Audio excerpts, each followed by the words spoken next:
Hello future health care heroes, welcome back to my YouTube channel as F nursing. बच्चों, इस video में हम hospital acquired infection के बारे में पढ़ेंगे। ये टॉपिक बहुत इंपॉर्टेंट है, ये एग्जाम में बहुत बार पूछा है। सो वीडियो को ध्यान से देखना और समझना कि ये हॉस्पिटल एक्वायर्ड इन्फेक्शन होता क्या है। अगर ये एग्जाम में आ रहा है तो जैसे कि तुम आराम से लिख सकते हो। ये टॉपिक जेएनएम फर्स्ट ईयर और बीएससी नर्सिंग थर्ड सेमेस्टर का सब्जेक्ट के अंदर इंक्लूड है। अगर ये वीडियो आप सबको इंफॉर्मेटिव लग रहा है तो एंड में एक कमेंट जरूर करना। बच्चों, ये टॉपिक को हम दो पार्ट में कवर करेंगे। फर्स्ट पार्ट में हॉस्पिटल एक्वायर्ड इन्फेक्शन के बारे में पढ़ेंगे और सेकेंड पार्ट में बंडल अप्रोच और उसके साथ सर्विलांस ऑफ एचएआई को कवर करेंगे। तो इसका ये फर्स्ट पार्ट है और आगे जो सेकेंड पार्ट आएगा उसके अंदर हम बंडल अप्रोच और सर्विलांस ऑफ एचएआई को कवर करेंगे। स्टार्ट करते हैं आज का टॉपिक हॉस्पिटल एक्वायर्ड इन्फेक्शन। बच्चों, इसको हम शॉर्ट में एचएआई भी बोलते हैं। अगर क्वेश्चन पेपर में एचएआई आया है तो कंफ्यूज नहीं होना है, ये किसके बारे में पूछ रहा है? हॉस्पिटल एक्वायर्ड इन्फेक्शन के बारे में पूछ रहा है। और ये जो हॉस्पिटल एक्वायर्ड इन्फेक्शन है, इसको हम नोजोकोमियल इन्फेक्शन के नाम से भी जानते हैं। इसमें जो नोजोकोमियल वर्ड है, ये दो ग्रीक वर्ड को लेके बना हुआ है। कौन कौन सा वर्ड है? एक है नोजोस और दूसरा है कोमियन। जिसमें नोजोस का मीनिंग होता है डिजीज या सिकनेस और इलनेस, और कोमियन का मीनिंग क्या होता है? हॉस्पिटल और प्लेस ऑफ हीलिंग। हम जहाँ पे हीलिंग हो रहे हैं वो प्लेस को हम ग्रीक में कोमियन बोलेंगे, और हमको डिजीज हुआ है तो उसको हम क्या बोलेंगे? ग्रीक में नोजोस बोलेंगे। ये दो वर्ड को मिला देंगे तो ये नोजोकोमियल वर्ड आ जाएगा। जहाँ पे हीलिंग हो रहे हैं वहाँ पे अगर कोई डिजीज हो रहा है तो उसको हम नोजोकोमियल बोलेंगे। अभी हम समझते हैं कि हॉस्पिटल एक्वायर्ड इन्फेक्शन हम किसे बोलेंगे। Infection develop in patient after admission to the hospital which was not present at the time of hospitalisation. तो ये जो इन्फेक्शन ये पेशेंट के अंदर डेवलप हुआ है after admission to the hospital. Patient hospital में एडमिशन होने के बाद अगर पेशेंट के अंदर इन्फेक्शन डेवलप हुआ है which was not present at the time of hospitalisation. जो इन्फेक्शन पेशेंट हॉस्पिटल में आने के टाइम में उसके अंदर नहीं था, लेकिन हॉस्पिटल में एडमिशन होने के बाद पेशेंट के अंदर अगर कोई इन्फेक्शन डेवलप हुआ है तो उसको हम हॉस्पिटल एक्वायर्ड इन्फेक्शन या नोजोकोमियल इन्फेक्शन बोल सकते हैं। Infection occurring more than 48 hours after admission or within 30 days after discharge are considered nosocomial। तो हम नोजोकोमियल इन्फेक्शन हम किसे कंसिडर करेंगे? Infection occurring more than 48 hours after admission। Admission होने का 48 आवर के बाद अगर पेशेंट के अंदर इन्फेक्शन डेवलप हो रहा है या हुआ है उसे हम नोजोकोमियल इन्फेक्शन बोल सकते हैं। या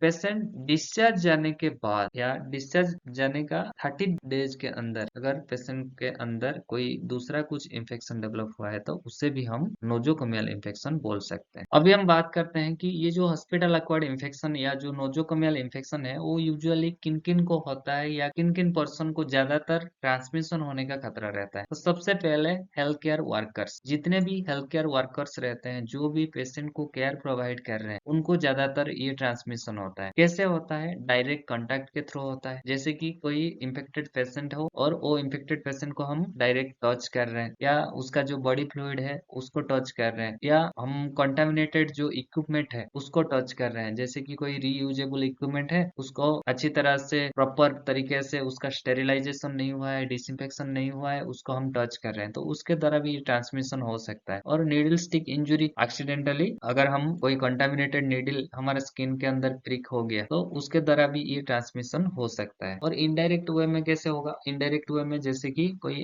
हमारा जो हॉस्पिटल का एनवायरमेंट है वो कंटामिनेटेड है, उसका सरफेस फ्लोर या जो एयर है वो भी कंटामिनेटेड है, तो उसके द्वारा भी ये ट्रांसमिशन हो सकता है। और अगर वो एयर में पैथोजन प्रेजेंट है और वो पैथोजन को हम इनहेल कर ले रहे हैं, जैसे कि ड्रॉपलेट हो गया, एरोसोल हो गया, तो वो ड्रॉपलेट में क्या होता है? कोई इन्फेक्टेड पेशेंट स्नीज कर दे रहा है या कफ कर दे रहा है तो वो एयर के थ्रू चला जाता है और दूसरा पर्सन जो कि उसे इनहेल कर लेता है और उसके द्वारा भी ये ट्रांसमिशन हो सकता है। फिर पेशेंट को कैसे होता है? पर्सन टू पेशेंट, जैसे कि कोई हेल्थ केयर वर्कर वो उसका हैंड या ग्लव्स या क्लोथिंग कंटामिनेटेड हो और वो जाके पेशेंट को टच कर रहा है तो उसके द्वारा भी पेशेंट को ये इन्फेक्शन हो सकता है। या पेशेंट टू पेशेंट भी हो सकता है, डायरेक्ट कांटेक्ट कर रहे हैं पेशेंट, दो पेशेंट मिलके जाके बात कर रहे हैं, अगर उनका जो इक्विपमेंट है उसको शेयर कर रहे हैं तो उसके द्वारा भी ये इन्फेक्शन हो सकता है। या बोल सकते हैं जो वेक्टर बॉर्न ट्रांसमिशन भी हो सकता है, जैसे कि कोई इन्फेक्टेड पेशेंट को कोई वेक्टर या कोई मच्छर काट लिया है, उसका ब्लड लेके दूसरा पेशेंट को जाके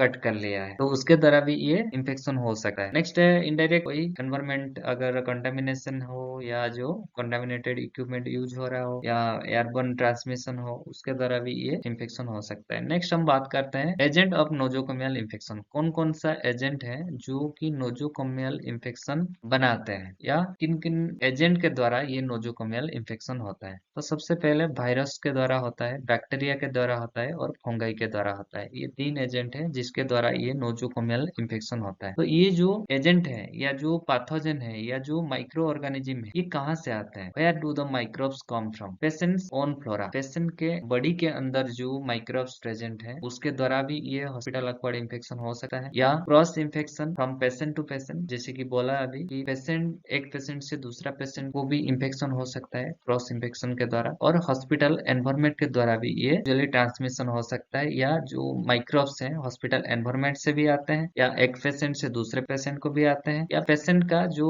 ओन फ्लोरा है या जो पेशेंट का खुद के बॉडी के अंदर जो बैक्टीरिया या जो माइक्रो ऑर्गेनिज्म है उसके द्वारा भी ये इन्फेक्शन क्रिएट कर सकते हैं। अभी हम हॉस्पिटल एक्वायर्ड इन्फेक्शन का सोर्स के बारे में बात करेंगे कि कौन कौन सा सोर्स से हमें हॉस्पिटल एक्वायर्ड इन्फेक्शन होता है। एक है एक्सोजेनस सोर्स और दूसरा है एंडोजेनस सोर्स। तो ये एक्सोजेनस सोर्स क्या होता है? एक्सोजेनस सोर्स दैट ओरिजिनेट और कम्स फ्रॉम आउटसाइड। तो ये जो एक्सोजेनस सोर्स है ये कहाँ से ओरिजिनेट होता है या कहाँ से आता है? Comes from outside. ये हमें आउटसाइड से आता है, ये आउटसाइड से आके हमें इन्फेक्शन क्रिएट करवाता है। जो इन्फेक्शन आउटसाइड से ओरिजिनेट हो रहा है या बाहर से आ रहा है उसे हम एक्सोजेनस बोलेंगे। जैसे कोई कॉन्टामिनेटेड इंस्ट्रूमेंट को हम टच कर रहे हैं, उसके द्वारा ही हमारा बॉडी के अंदर वो इन्फेक्शन आ रहा है, या कोई पेशेंट को डायरेक्ट टच कर रहे हैं, या कोई ड्रॉपलेट के द्वारा हो रहा है, कोई जो कंटामिनेटेड फ्लूइड को टच कर रहे हैं, एक्सपोजर हो रहे हैं, उसके द्वारा वो इन्फेक्शन हमारा बॉडी के अंदर आ रहा है, तो उसे हम क्या बोलेंगे? वो कौन सा टाइप का है? एक्सोजेनस है, जो कि आउटसाइड से हमारा बॉडी में आके इन्फेक्शन क्रिएट करवा रहा है, उसको हम एक्सोजेनस बोलेंगे। फिर एंडोजेनस हम किसे बोलेंगे? This originating from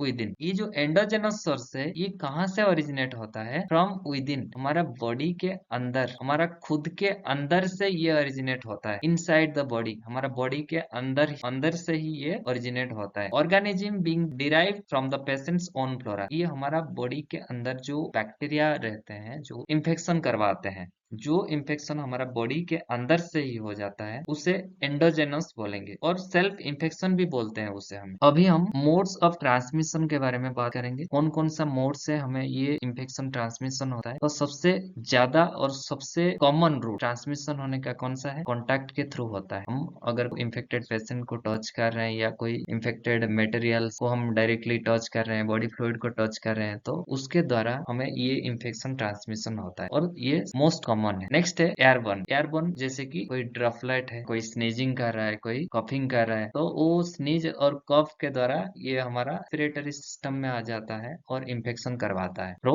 inhalation. Next है ओरल रूट। ओरल रूट के द्वारा भी ये ट्रांसमिशन होता है। अगर कोई फूड कंटामिनेटेड हो, हॉस्पिटल का फूड कंटामिनेटेड हो, वहाँ पे कोई माइक्रो ऑर्गेनिज्म प्रेजेंट हो और उसके द्वारा वो फूड को अगर हम कंज्यूम कर रहे हैं या खा रहे हैं, तो उसके द्वारा भी क्या होता है ना, हमें इन्फेक्शन होता है। नेक्स्ट है पैरेंटरल रूट। पैरेंटरल रूट के द्वारा भी ये इन्फेक्शन ट्रांसमिशन होता है, जैसे कि सर्टेन इन्फेक्शन में be transmitted by blood transfusion. अगर हम अच्छी तरह से हाइजीन मेंटेन नहीं कर रहे हैं, जब स्किन पंक्चर कर रहे हैं, ब्लड प्रोडक्ट उसको एडमिनिस्टर करने जा रहे हैं, तो उस कंडीशन में पैरेंटरल रूट के थ्रू भी ये ट्रांसमिशन हो जाता है। नेक्स्ट है वेक्टर बर्न। जैसे कि जितने भी वेक्टर हैं वो इन्फेक्टेड पर्सन को बाइट करके अगर दूसरा कोई जिसको इन्फेक्शन नहीं हुआ है उसको जाके काटेंगे, तो एक पर्सन से दूसरे पर्सन को ये ट्रांसमिशन हो जाता है। जितने भी हॉस्पिटल एक्वायर्ड इन्फेक्शन है या नोजोकोमियल इन्फेक्शन है, उनमें से सबसे ज्यादा सबसे कॉमन इन्फेक्शन कौन कौन सा होता है? नंबर 1 यूटीआई, जो कि यूरिनरी ट्रैक्ट इन्फेक्शन होता है, और ये मोस्ट कॉमन इन्फेक्शन है। जितने भी हॉस्पिटल एक्वायर्ड इन्फेक्शन है उनमें से ये सबसे ज्यादा होने वाला इन्फेक्शन है, जो कि 40% है। अगर 100% हॉस्पिटल एक्वायर्ड इन्फेक्शन हो रहा है तो उनमें से 40% कौन सा इन्फेक्शन होता है? यूरिनरी ट्रैक्ट इन्फेक्शन होता है। और ये क्यों होता है? यूजुअली एसोसिएटेड विद इंस्ट्रूमेंटेशन, ये इंस्ट्रूमेंटेशन के लिए सबसे ज्यादा होता है। अगर हम पेशेंट को कैथेटर इंसर्ट किए हैं और उसका अच्छे से ध्यान नहीं रख रहे हैं या हाइजीन मेंटेन नहीं कर रहे हैं तो यूटीआई होता है। नेक्स्ट है वुंड एंड स्किन सेप्सिस। अगर हमारा बॉडी में कोई सर्जिकल वुंड है और उसका हम अच्छे से केयर नहीं कर रहे हैं या ध्यान नहीं रख रहे हैं, हाइजीन मेंटेन नहीं कर रहे हैं, ठीक से ड्रेसिंग नहीं कर रहे हैं टाइम टू टाइम, तो उस कंडीशन में ये क्या होता है, स्किन सेप्सिस भी होता है और स्किन में रेडनेस आ जाता है, इन्फ्लेमेशन आता है, उसके वजह से फीवर भी आता है। और थर्ड में gastro intestinal infection. Gastro intestinal infection क्यों होता है? ये फूड पॉइजनिंग के लिए होता है या जो कंटामिनेटेड फूड है, पैथोजन प्रेजेंट हो या माइक्रो ऑर्गेनिज्म प्रेजेंट हो, वो फूड को अगर हम इंजेस्ट कर रहे हैं या कंज्यूम कर रहे हैं तो उसके लिए हमारा जो गैस्ट्रो इंटेस्टिनल ट्रैक्ट है उसमें इंफेक्शन होने का खतरा रहता है। नेक्स्ट है फैक्टर इन्फ्लुएंसिंग HAI। नेक्स्ट हम फैक्टर्स के बारे में बात करेंगे जो कि हॉस्पिटल एक्वायर्ड इन्फेक्शन को इन्फ्लुएंस करता है। तो सबसे पहले एज। अगर पर्सन छोटा बच्चा है या ओल्ड एज का है तो उनको जल्दी इन्फेक्शन होता है आज कंपेयर टू अडल्ट पर्सन, क्योंकि जो छोटा बच्चा है या जो ओल्ड एज का पर्सन है उनका जो इम्यूनिटी पावर है वो उतना स्ट्रांग नहीं रहता है जितना अडल्ट पर्सन का है, तो इसके लिए वो वनरेबल हो जाते हैं। नेक्स्ट क्या है, हॉस्पिटल एनवायरमेंट। अगर हमारा हॉस्पिटल एनवायरमेंट क्लीन नहीं है, हाइजीनिक नहीं है या हम बायोमेडिकल वेस्ट मैनेजमेंट नहीं कर रहे हैं, टाइम टू टाइम स्टेरिलाइजेशन नहीं कर रहे हैं, डिसइंफेक्शन नहीं कर रहे हैं, तो उस कंडीशन में हमें हॉस्पिटल एक्वायर्ड इन्फेक्शन होता है। और जहाँ पे हम अच्छे से हमारा एनवायरमेंट को ख्याल नहीं रख रहे हैं वहाँ पे ज्यादा हॉस्पिटल एक्वायर्ड इन्फेक्शन होता है आज कंपेयर टू जहाँ पे हम उसका सब ध्यान रख रहे हैं। नेक्स्ट है प्रिवेंशन। प्रिवेंशन में हम कैसे हॉस्पिटल एक्वायर्ड इन्फेक्शन से प्रिवेंट पा सकते हैं या उसको रोक कैसे सकते हैं? स्टेरिलाइजेशन के माध्यम से।